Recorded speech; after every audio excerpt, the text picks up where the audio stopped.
Ok, on m'a envoyé une image avec un mot particulier de l'épisode 3 de la saison 2 d'Umbrella Academy. Ce n'est pas un spoiler, c'est juste une image sans contexte. Et ici, vous pouvez lire « The end is nigh ». Et « nigh », c'est un vieux mot en anglais qui est utilisé de nos jours seulement dans de vieilles expressions. Et on va parler de 3 mots de ce genre aujourd'hui. Et le premier donc, c'est « nigh ». C'est une vieille façon de dire « near », qui veut dire « proche ». Donc ici, simplement, ça veut dire « la fin est proche ». Et d'ailleurs, « nigh » sera souvent utilisé dans ce contexte d'apocalypse, dans des textes religieux, pour dire « l'apocalypse arrive, elle est nigh ».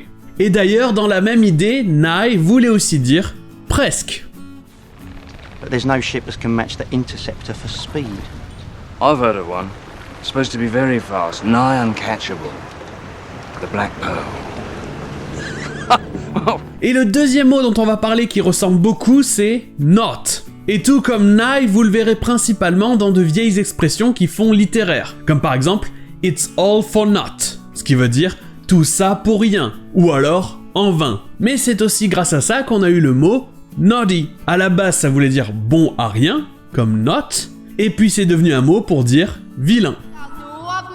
Enunciate, you must be understood from anywhere in the room, or it's all for naught.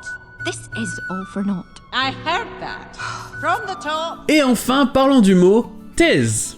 Apostrophe T-I-S. Tis. C'est en fait une vieille contraction pour dire « it is », ce qui veut dire « c'est ». Vous le trouverez par exemple dans les paroles d'une chanson de Noël connue. « 'Tis the season to be jolly, fa la la la la », etc. Ici, donc, ça veut dire « c'est la saison pour être joyeux ». Et d'ailleurs, en restant sur Noël, vous trouverez ça aussi dans un poème connu en anglais « 'Twas the night before Christmas ». Sauf qu'ici, au lieu d'être la contraction de « it is », c'est la contraction de « it was », ce qui est la même chose mais au passé. C'était. Donc ici, ça veut dire « c'était le soir ou la nuit avant Noël ». Who is she? This woman you sing of. 'Tis the lay of Luthien, the elf maiden who gave her love to Beren. Sorry about that time. I turned you into a frog. It was a wonderful joke. It was indeed hilarious.